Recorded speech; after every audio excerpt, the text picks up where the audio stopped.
कहते हैं जब भगवान आपसे कोई एक चीज़ छीन लेते हैं तो वो आपको कुछ ऐसा हुनर दे देते हैं, एक ऐसी आपको नेमत दे देते हैं कि आपके पास वो हुनर के दम पे अपनी पूरी ज़िंदगी काट सकते हैं और अपनी ज़िंदगी में कुछ अच्छा कर सकते हैं। हमारे साथ नफ़ीस अहमद हैं।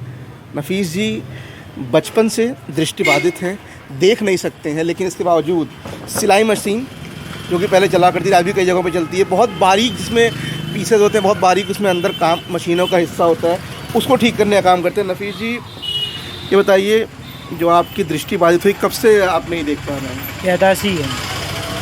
थोड़ा बहुत देख पाते हैं, बिल्कुल नहीं देख पाते। तो फिर कैसे तय किया कि आप ये काम करेंगे और सिलाई मशीन ठीक करेंगे? बचपन से था और फिर हमारा ये काम पुराना काम है, ख़ानदानी काम रहा हमारा। अच्छा, तो आपको किसने सिखाया पूरा सिलाई मशीन ठीक करना? हमारे पापा ने, पापा जी हमारे, उनने सिखाया। अच्छा नवीद भाई, ये बताइए कि जैसे इसमें हम देख रहे हैं बहुत इसमें बारीक, मतलब एक मिनट, बहुत इसमें बारीक हिस्से होते हैं, बहुत कलपुर्जे बारीक होते हैं इसके, तो फिर कैसे, मतलब इतनी बारीकी से कैसे आप काम कर लेते हैं? और मतलब ये चोट नहीं लगती कभी हाथ में? कोई प्रैक्टिस किया? नहीं, होता है, लग जाती है, ये तो खैर हुनर है, वो तो अब लगेंगे नहीं, करेंगे नहीं तो सीखेंगे कैसे फिर? ये तो चीज़ है। आपने कभी कोशिश नहीं की? सुइयाँ घुस गई हैं हाथ पैर, हाथों में घुस गई हैं कई दफ़े सुइयाँ, कोई दिक्कत नहीं है। हम लोगों का ये दवाई सबसे मशीन का तेल डाल देते हैं, वो बस सही हो जाता है। अच्छा, चोट लगे मशीन का तेल डाल देते हैं? हाँ, अपनी चोट पे भी? हाँ, अपनी चोट पे भी। तो मतलब वो तेल जो मशीन चलाती है वो तेल आपको, हाँ, आपकी चोट भी ठीक कर देती है? हाँ, वो हम लोग की चोट है ठीक कर। अच्छा ये बताइए नवीद भाई, आपने कभी डॉक्टर को दिखाया आपके पिता? हाँ, बहुत जगह दिखाया है।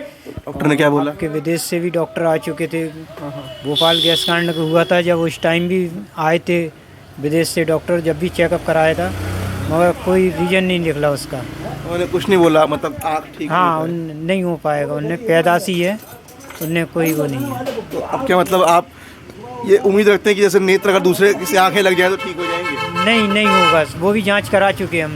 अच्छा, हाँ, वो भी। तो आप कितने साल, आप मतलब एक लगातार कितने साल से ये काम कर रहे हैं? जी हमें करीब 35 साल करीब लगभग हो गई। अच्छा, हमारे साथ नफ़ीस अहमद के पिताजी भी हैं, उनसे बात करेंगे।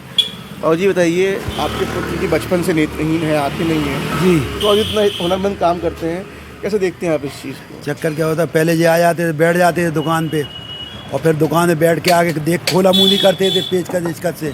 फिर कोई परेशानी होती थी तो हम बताते, कहते थे ऐसा कर लो, ऐसा कर लो।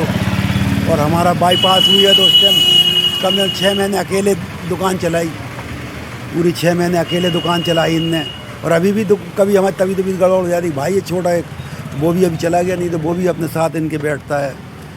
कितने साल से, मतलब आपने दुकान शुरू की थी या पिताजी ने शुरू की थी? नहीं, दुकान जी हमने 32 साल 33 साल हो गई दुकान को। अच्छा, तो जब से ये हमारे साथ लगे रहते हैं तो अपने बराबर देखना, भालना, काम करना, और फिर थोड़ी बहुत हमारी इन लोगों से हेल्प मिल जाती। ये पढ़ो, क्या उम्मीद है आपकी, आप क्या चाहते हैं कि आपकी दुकान के लिए जो चक्कर क्या है कि कोई ले कम से कम 50 जने रहे, मगर आज तक कोई हल नहीं निकला उसका। कितना उसको मकान का हो रहा था, अब वो पैसा कहाँ से देगा कि वो तो आपने सुना नफ़ीस अहमद के पिताजी को, जिन्होंने बताया कि काम तो कर रहे हैं लेकिन कुछ ज़रूरतें हैं, कुछ मजबूरियां हैं जो ये उम्मीद करते हैं प्रशासन से कि इनकी पूरी कर दी जाए। लेकिन हकीकत ये है कि नफ़ीस अहमद जो देख नहीं सकते लेकिन आज भी इतने हुनरमंद हैं कि पूरी सिलाई मशीन वो अपने आप ठीक कर सकते हैं। नफ़ीस जी, कौन कौन से पुर्जे होते हैं सिलाई मशीन में जो बहुत पेचीदा होते हैं काम करने के लिए? यही हैं जो बस, वैसे ज़्यादातर तो सभी हैं उसी में ज़रूरतमंद। जैसे मिडिल भी है, इसका सुई बोलते हैं जैसे, वो भी अक्सर ख़राब ज़्यादा होती है तो उससे भी ख़राबी आ जाती है मशीन में। या ये सामने स्पेयर हैं, ये स्पेयर भी ख़राब होते हैं तो उससे भी ख़राबी आ जाती है। और कौन कौन से हिस्से होते हैं इसमें नीचे की तरफ? इसमें ये नीचे ये सब स्पेयर होते हैं, ये सब। अच्छा, हाँ, ये टूटे आए या बदल ख़राब हो जाए, कड़े आते हैं तो चलने से टेलरों का तो वो कराने आते हैं। तो आपने देखा किस प्रकार नफ़ीस अहमद सिर्फ छू के बता देते हैं कि किस चीज़ में क्या ख़राबी है, कैसे ठीक होगी, और जो काम कई बार आँख से देखने वाले लोग नहीं कर पाते, वो नफ़ीस भाई बिना आँख से देखे सिर्फ छू के कर देते हैं। ये इनका हुनर है, इसके दम पे अपनी रोजी रोटी कमा रहे हैं। न्यूज़ 18 लोकल के लिए झांसी से शाश्वत सिंह की रिपोर्ट।